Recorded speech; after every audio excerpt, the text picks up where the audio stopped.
Now, is it me, or has politics, if not the world, gone completely nuts? Governor Ron DeSantis from Florida has declared war on Donald Trump. Boris Johnson has threatened to sue the British government. The tyrannical maniac Putin continues to terrorise Ukraine. Well, Noam Chomsky, or the father of modern linguistics, as many call him, is, in my view, one of the great minds of our generation. He's a linguist, a philosopher, a fiercely outspoken political activist, authored over 150 books looking at the crumbling fabric of society. And I'm delighted to say that Noam Chomsky joins me now from his home in Massachusetts. Mr. Chomsky, what a pleasure to have you on the programme. Pleased to be with you. I wanted to start by asking you, there's a famous doomsday clock based on what a lot of experts perceive to be the moment the world basically ends. That clock is now heading towards the dreaded midnight at a fast rate. We're nearer to doomsday, according to experts, than we've ever been. Do you think, I mean, you're 94 years old, you've led an extraordinary life, you've seen lots of things, not least world wars. What do you think about the state of the world right now? And are we right to be perhaps concerned that doomsday is on its way? Well, the doomsday clock was set in 1947, shortly after the bombings of Hiroshima and Nagasaki. At that point, it was 7 minutes to midnight. A couple of years later, in 1952, moved to 2 minutes to midnight when the United States and Russia exploded thermonuclear weapons, showing that human intelligence had advanced, if that's the right word, to the point where it could destroy everything. Oscillated since. In the Trump years, it moved back to 2 minutes. Later, the analysts abandoned minutes altogether, moved to seconds. It's now set at 90 seconds to midnight, for good reasons. Set in January, I presume it'll move still forward towards midnight. We're now facing questions that have never arisen in human history. They will have to be answered soon, or else we're essentially finished. One, of course, is the threat of nuclear war, which is growing both in Europe and in Asia. The other is the inexorable march towards climate destruction. We have a couple of decades in which to deal with it. Methods are pretty well known. If we don't pursue them, we will pass irreversible tipping points, and there'll be a steady decline to undescribable catastrophe. That's where we stand now. I mean, I would add a third to that, potentially, purely based on what Professor Stephen Hawking told me in what turned out to be his last television interview, which when I asked him what was the biggest threat to mankind, he said when artificial intelligence learns to self-design, then that's it. There are some experts out there in the world of AI who believe we may be approaching that eventuality. What's your view of AI and that threat? I think that's mostly science fiction. I mean, in principle, it is possible to reach what's called singularity, to reach a point where AI might move on independently, but this is such a remote contingency that I really don't see any. It doesn't seem to me worth considering very seriously, especially when we think of the imminent catastrophes that are quite real. On the catastrophes that you outlined, taking the first one of nuclear war, how close do you think we're getting to that potentially happening with this war in Ukraine? In other words, if Ukraine with its offensive was to push Vladimir Putin back, if it looked like back home in Russia he may be losing the war or is even driven out altogether, do you think he's potentially the kind of person who might actually use a nuclear weapon to seize back initiative? Well, it's conceivable. Tactical nuclear weapons have apparently been placed in Belarus, the West is taking a ghastly gamble. They're assuming that if Russia faces defeat, which does not look too imminent, but if they do, that Vladimir Putin will pack his bags and slink away silently to oblivion or worse, and will not use the weapons that everyone knows he has to escalate the war up to the point of attacking NATO supply lines in Western Ukraine, in which case there's growing confrontation with NATO. Once you step on the escalation ladder, it's very hard to stop. So it's possible. There's also a serious possibility of nuclear war in Asia. In fact, US top military officials, generals, have predicted that within a couple of years we'll be in a war with China. It should be understood that a war between nuclear powers is inconceivable. It means termination. If a country, major nuclear power, carries out a first strike, it itself is likely to be destroyed, even if there's no retaliation, if only from the effects of nuclear winter. These are not conceivable possibilities, but top strategists are talking about them and planning for them. In fact, US official policy, strategic policy, since 2018 has been to be prepared to fight two nuclear wars with China, two wars, but of course they become nuclear wars with China and Russia. This is beyond insanity. But what do you do if you have a dictator like Vladimir Putin who thinks it's completely acceptable to illegally invade a sovereign democratic country in an effort to restore the Soviet Union to its Tsar-like glory days, as he would put it? Or if you're President Xi and you've made it pretty clear you want Taiwan back where it belongs as you see it, and you decide to do the same with Taiwan, what does the rest of the world do? I mean, do we not have a moral duty to stand up to that kind of thing? The first thing we do is try to be clear about the facts. Vladimir Putin said that it was a disaster for the Soviet Union to be destroyed, but he added, anyone who thinks it can be restored is out of his mind. That part of the quotation is not given in the West. With regard to Asia, there has been for 50 years an agreement between the United States and China. It's called the One China policy. It was established in the 1970s, firmly, explicitly, unambiguously said that Taiwan is part of China, but neither side will undertake provocative actions to change this situation. It's called strategic ambiguity. It's held the peace for 50 years, which is not inconsiderable in international affairs. China is still maintaining that position. The United States is abandoning it.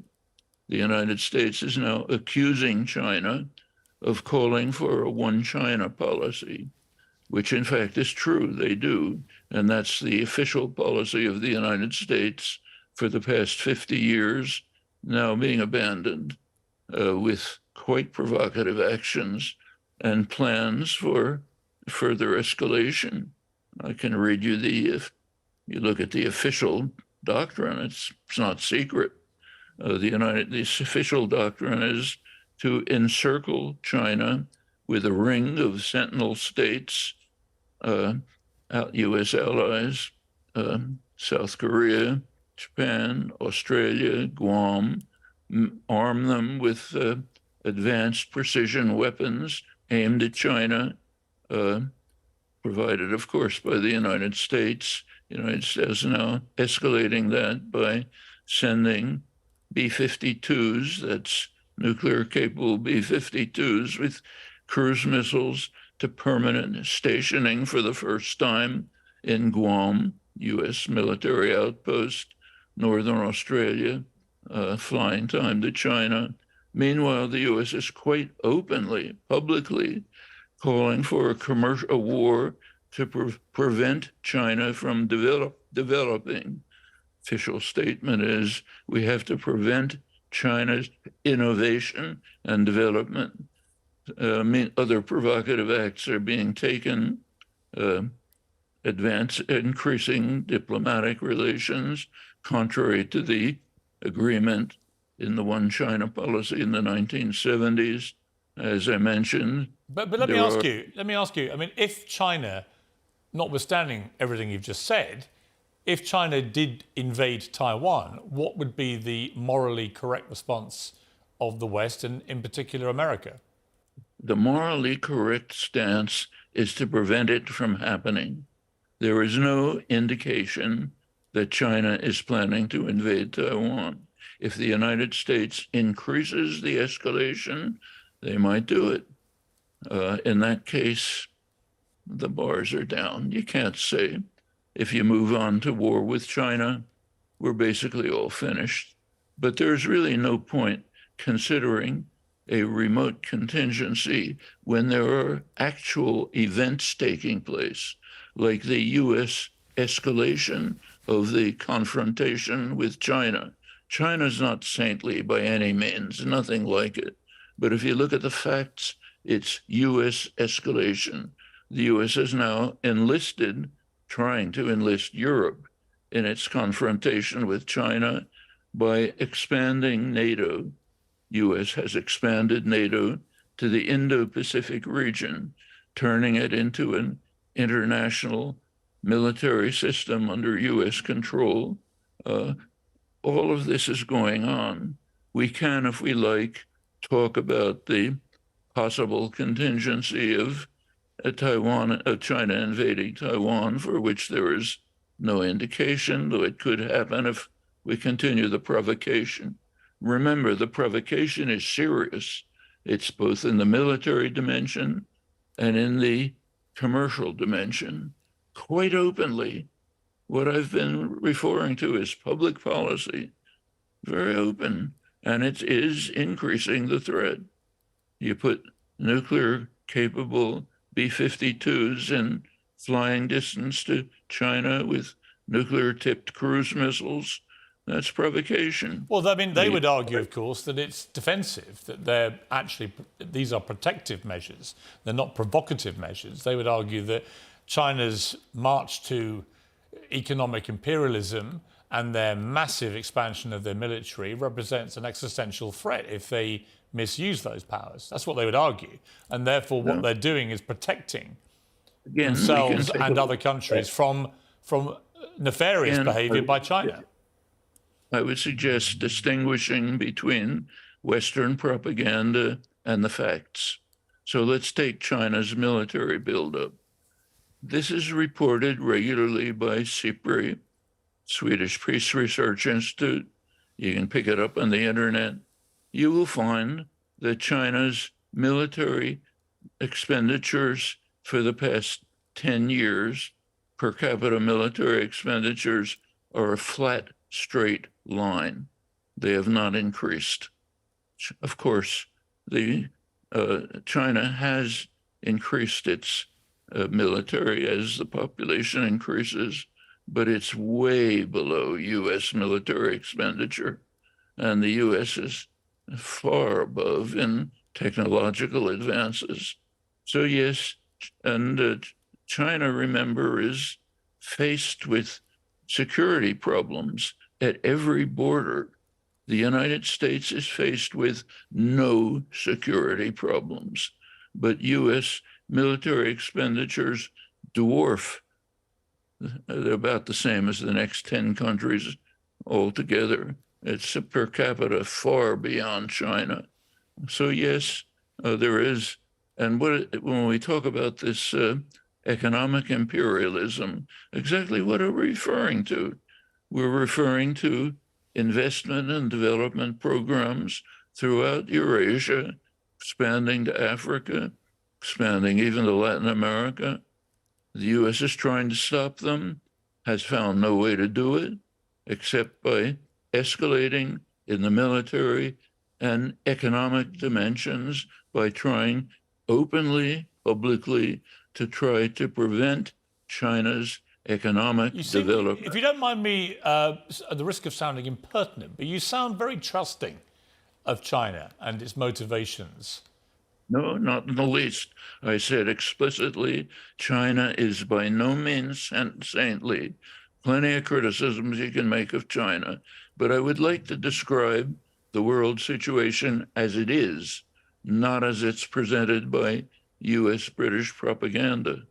Okay, let's move to another issue I think we have more common ground on. Free speech, it seems to me, has never been under more ferocious attack in the West than it is right now. Why is that, and what do we do about it?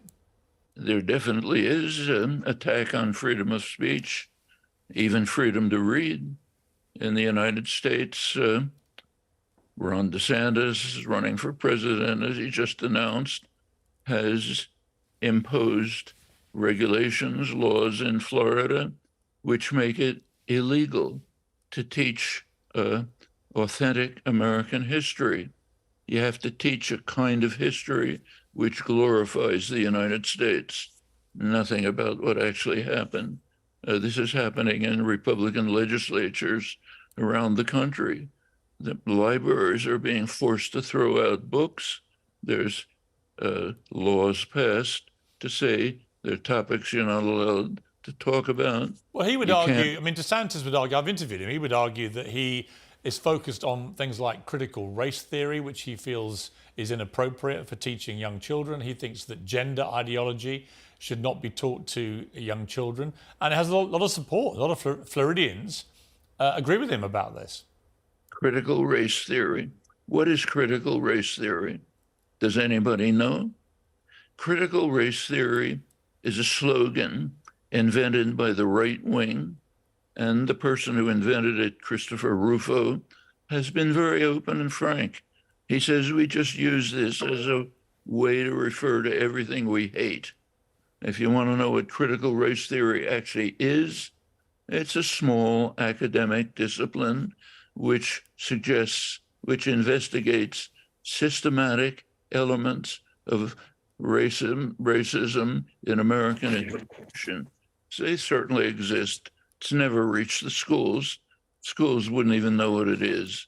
This is invented by the right wing, exactly as Rufo stated, to refer to everything we hate and want to destroy, like teaching American history, like teaching gender issues. We hate that, so we'll call it critical race theory.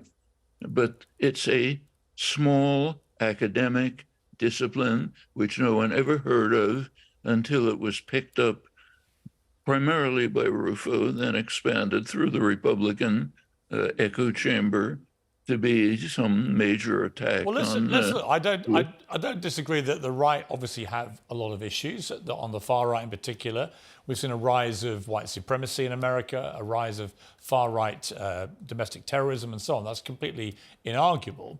But also we've seen a rise of what I would call a very strange version of liberalism, this very ultra-woke so-called liberalism, which I would liken more to fascism, albeit without the extreme violence, but the mindset of wanting to control how people think, wanting to cancel people for having different opinions, deplatforming speakers you don't like at university, and so on, which to me is the antithesis of what liberalism was supposed to be. What do you think of that phenomenon?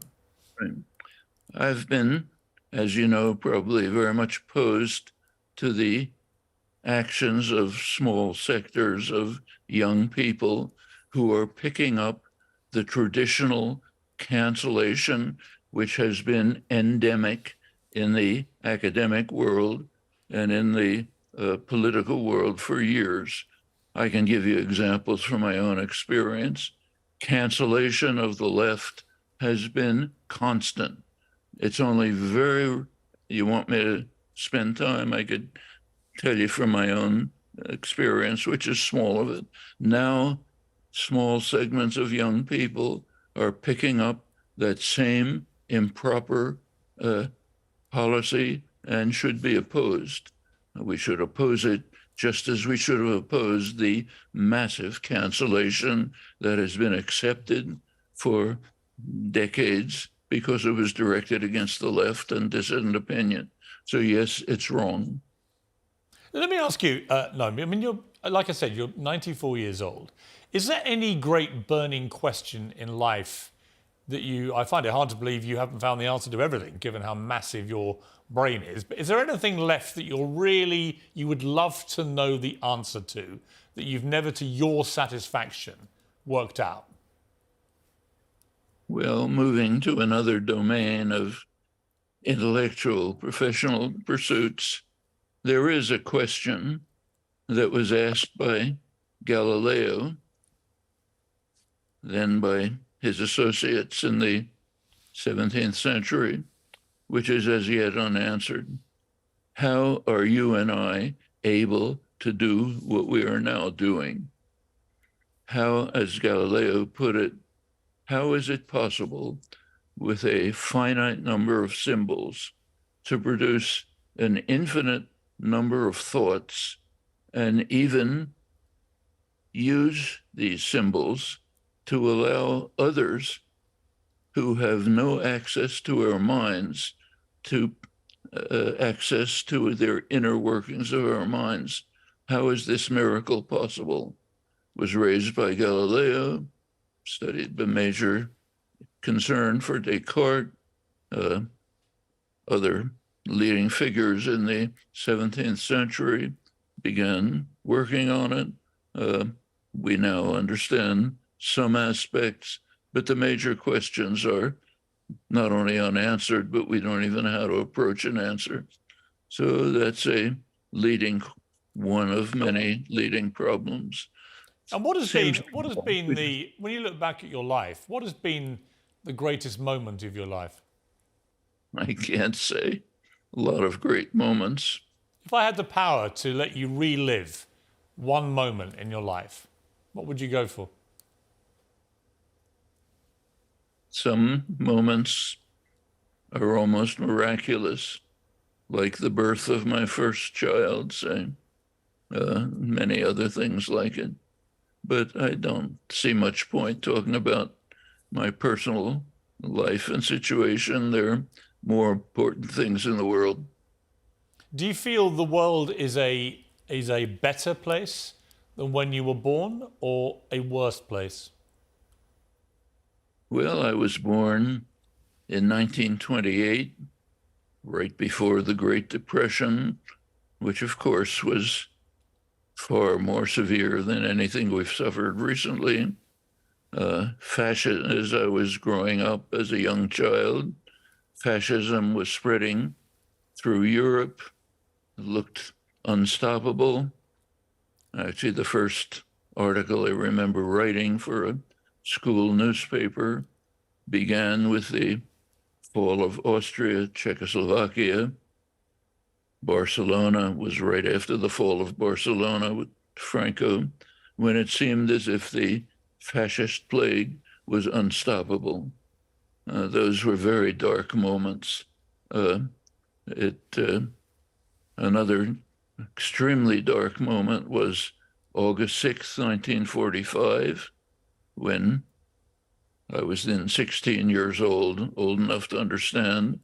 It was clear that humans were moving towards the capacity to destroy everything that came a few years later. Has the world changed for the better? In many ways. Take the United States, country I know best.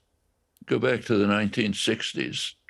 The 1960s, the United States had anti-miscegenation laws that were so extreme that the Nazis refused to accept them. In the 1960s, the United States did have federally subsidized housing, but it was segregated, not for blacks. That meant a black man could maybe get a job in an auto plant during the boom period of the 50s, but he couldn't use it to acquire wealth. Wealth in the United States mainly means property, enormous legacy of hundreds of years of slavery and horrors. Women's rights were not accepted. In fact, in the 1960s, in principle, the United States still accepted British common law, which the founding fathers had explicitly accepted. And according to that law, Blackstone, women were not persons. They were property, the property of the father handed over to the husband. Well, that was eroded over the years, but it literally wasn't until 1975 that the Supreme Court formally determined that women are persons. They're peers. They have a right to appear in federal trial. Well, all of these things have changed. Those are all steps forward. It's now called wokeness, but it's steps forward towards a more caring, egalitarian, just society. Sometimes goes overboard, but on the whole, it's been a very positive development.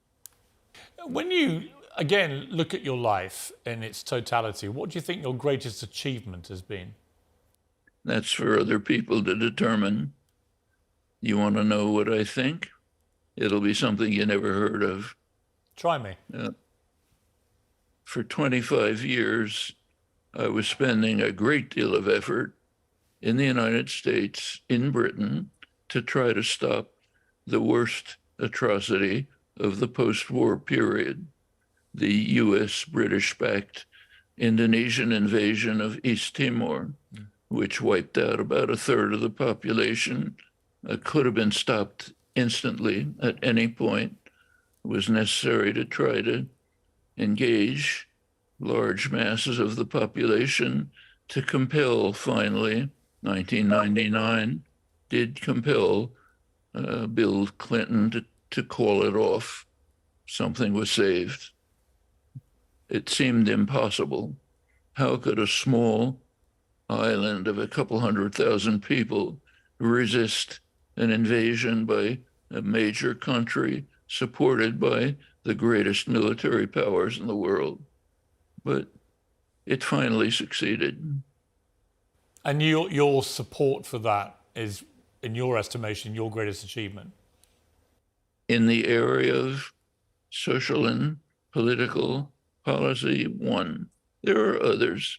I was very active from the early 1960s when John F. Kennedy radically escalated the war in Vietnam. From that point, I devoted enormous effort to opposition, to direct resistance, faced imprisonment, finally enough opposition to develop to prevent Richard Nixon from moving on to nuclear weapons as seemed likely.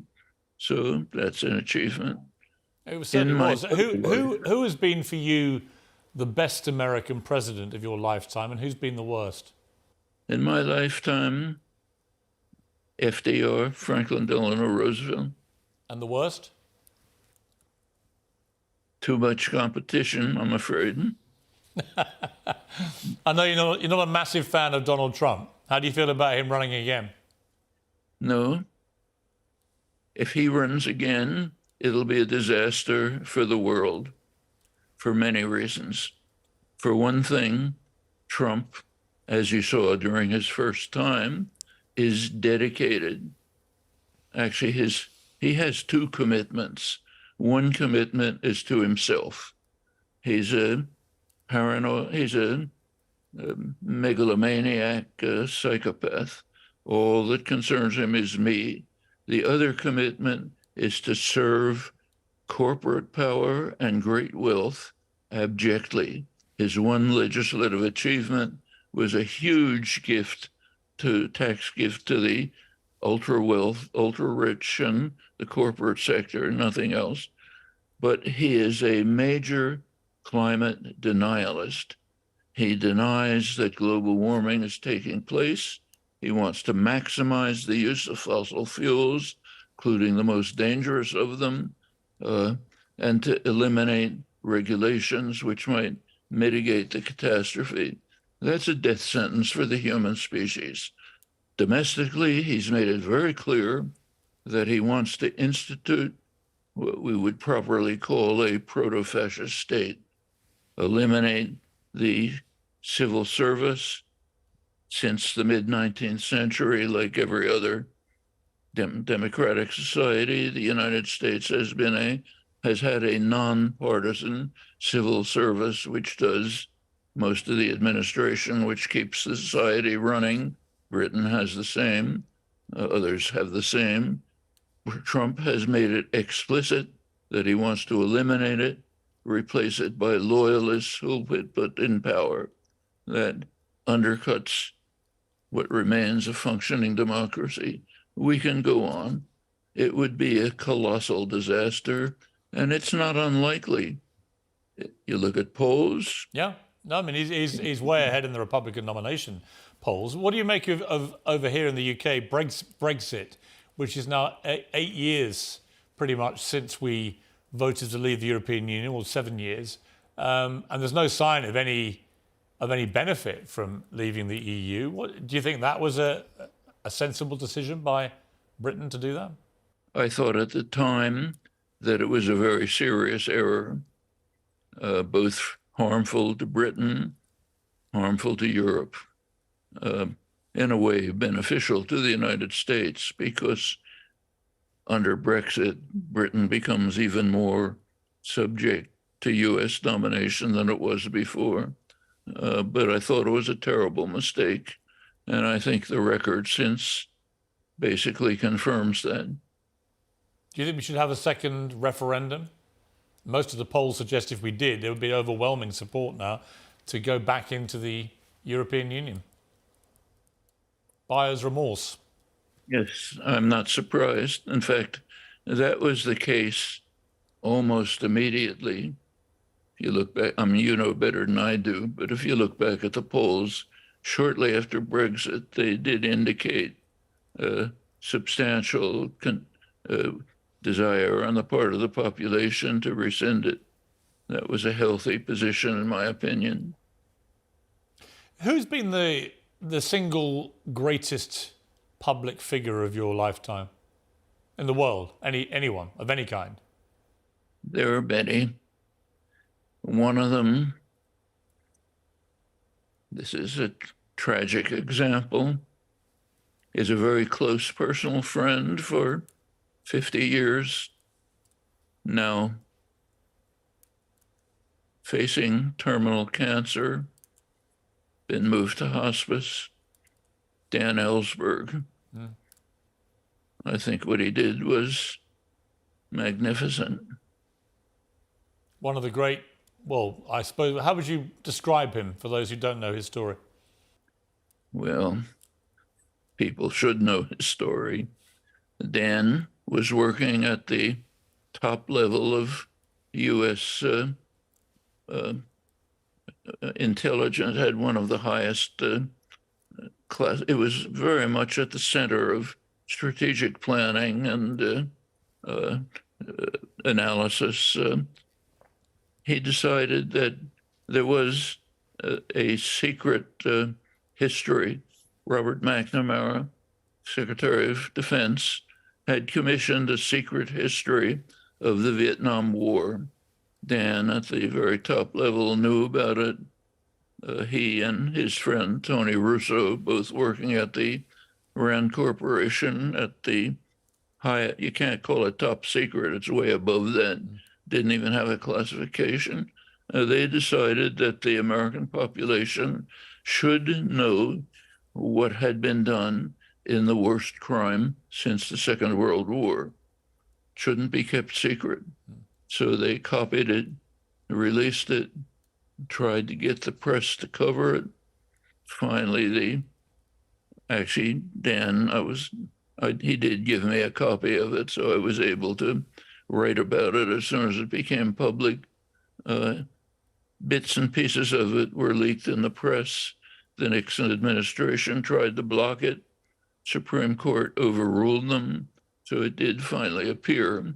Then he went on for the rest of his life to try to bring to the population understanding and knowledge of the high-level nuclear policies, which are so shocking that it's almost impossible to talk about them. So nuclear policies going back to the early 1960s call for obliteration of China if there is a confrontation in Berlin. Nothing to do with China, but you got to use all the forces you have. Those are the psyops, the actual proposals. Dan tried very hard, not with too much success, unfortunately, to try to bring the American population and the world to understand the hideous, horrendous threats of terminal nuclear war that are right on the verge. And if you look over the history of the nuclear system, it's kind of a miracle that we've survived. There have been case after case which came very close, much too close to moving on to terminal destruction. Well, I mean, if we knew this was going to be our last day on Earth, I asked Professor Hawking this actually. I said, how would you spend it? And he said he would get his family together, he would play Wagner very loudly, and he would drink fine champagne. If you knew it was all about to end, how would you spend your last day? I would get my family together, but skip the rest. Finally, Noam Chomsky, it's been an absolute pleasure to talk to you. So fascinating. I could talk to you for hours. What would you like your legacy to be? If you could write your own heading on your own tombstone, here lies Noam Chomsky. What would you like the rest of that sentence to say? He tried his best. I think that's absolutely correct. And your best was extremely good, and is extremely good. Noam Chomsky, thank you very much indeed for joining me. I appreciate it. Thank you very much.